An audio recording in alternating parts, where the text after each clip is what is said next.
hala urunodoi amen pen BJP tu vote ke la meeting ke hang ke hala urundoi fan se dun chot BJP fan lagi dun kali lak ne bil kelong le setala mas joning amen pen yong sirat van theglo polong te suri kep suring ko ke lake kes long lok mati 110 di LSC 2026 MLA election upon asong tin pen sita me candidate cepak lang lo non kivang di election March 9 ani te vote bank jok pon ko laso farman nong ni tum di LSC pen sita me APHLC Central Committee pen kapak lang pon ateng pen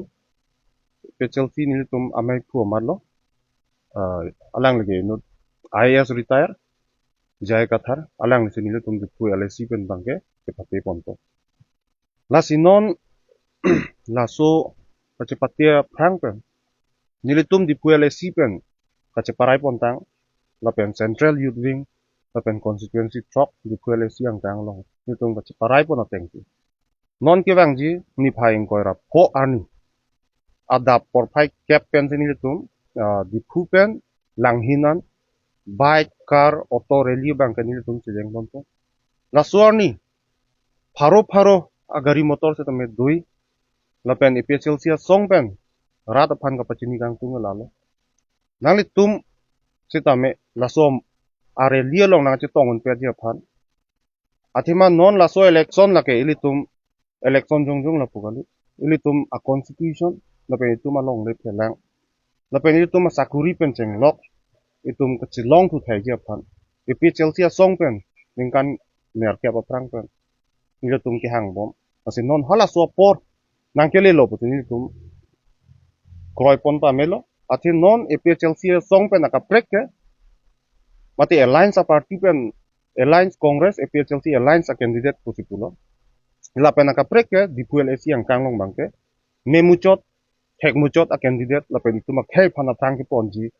a candidate ke RJ nona mat ke theklong lena BJP RSS a party pen setame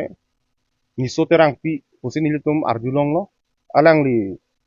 Phongni Dhonsuri constituency pen MSC ki thortang lo pen alang li failed that lo lahini constituency Phongni constituency long election tame alang li failed that lo lase la soteng lang nam butang te nitum ke damtang MP election na result teng pulo tang te nitum di LSC yang kang ke long thom phike nitum APHLC song pen mai ki haitak la son hak hak si congress party se tame avot do lase APHLC pen karjabdun mati alliance party pen karjabdun abang kan nitum ki haitang aton se dolo lase puthot ka pathir tu thibi phan karbiang longarat mati la di LSC langhin Fuluni Singhason Lumbajong Dhonsuri lapen langphek la trok a constituency arat atum phan nitum pachini kang tung bangke ilitum rat rally lo procession lo ilitum bike car rally lase padupon po lase lasuk kachi jeng along bangke nangle tum se tame ilitum ki hayang thek wason lo jo atema ki hay tang ason se dolo ate BJP phan pahai thui pulo tang de lage ale ta lo lapen rat atum long se tame laso ning kipung aning asiksa ka bangke ilitum theklong pa melo penenga na bangke lase la suarni a bangke ngiltum puthot toning ritulo nanglitum do an se tame ning ki hang pen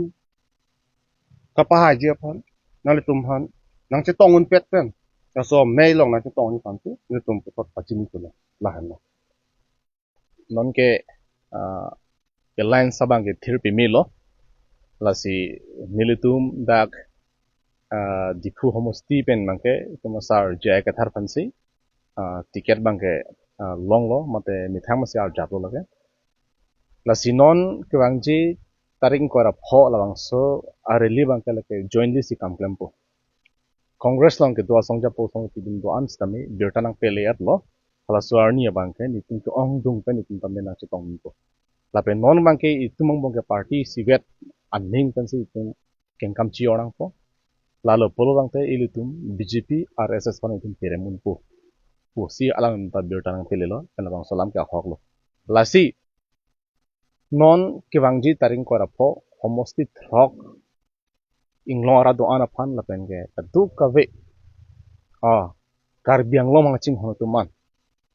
ke halabang swarn bang vek nang po si nil tum hindan chimri thuli thotlo tapi ningarong may alam lo amu head ni prangjong dak di Malaysia secretary hanse sangho ki hai tani ningjelo nona bang ki hai tang si biko ka tenglo thema ke dam tang MP result hutkan lang dam polong te APSLC lapen congress labang sa voters si pangrum petlo polong te 7,000 plus leading lang nona ma lasi rara tunke nona bang ke alliance tujima do de ma pusi abang pur tin osomar ki bigiti atunda chini non ke tason lo lapen ke officers tum do an contractor tum do an lapen BJP long ki claim abang ko bang tum do an jeta biltana pele pam melo nili tum BJP long ki do nili tum 60% amulu ko bang ke silent but nang tum se bang jabi non dhunang tum hui me thelong la bang ke lasila so confident me latna pi pam me jat ponon nili tum sitame mi thanga khe mi thanga long rin tum chung honduk corporate fund long leki jora bang ke BJP tum li tong chot nitum muthenon da ka chiklang bom ke nitum abil dolang nitum opini ke pena song ki chinirling ason dolang aposin tum chipak lang da open din tum kam nang claim ngai header sidamen nitum ta nang nitum le ka chini ason thang nitum chini BJP long meeting din note ko pilon tum gyan kelong la tum ke than mati khali ta uruno doi khali ta jaya ka tharong sorsa khali ta la thang scheme alam kan nge wahan cholo along le cherai nang ji akhai che cherai kom nang ji polam ke thang na tabe ta sona lam kelong ke la ke jaya ka tharong ban chon la posini tum ta ching honduk khei long ri phanke alang li khaning je lam ke ithena ta war movie busalang tanang tu ke a hoklo non la BJP tum long le ki jor polam ke la ka hoklo tu ke la si non ni tum ning theklong la potsi non ke ki hai labang so atumonang jabalo karbiang long ke APSLC ki hai atumonang jabalo la potsi la non 25 tarigan ni bangke kardu kabe karbiang long ra do an mithang adet long ri mithang khei kecarai kom dia pan mithanga sakuri ke chelong dia pan contract kam do anda mithang ke chelong dia pan itu ma det reng dok ring ni do long dia pan nang litum un an pena cerang chitu du nang popusi niltum hen pena chung di pot adim mangke dag dipu go boys film besi cengban po dakona halang hinan lalu lasila so hut mangke nona bitang pele yadlo alis nang pele ladlo ha duke la pujistarigan di bangke si project nang tum teklongji kar biang long ra si project arili nang tum tekdam longji lapen la tang dira tang ko he dung arili da du thola lasi la bangke good news lo kar biang long ra pan lalu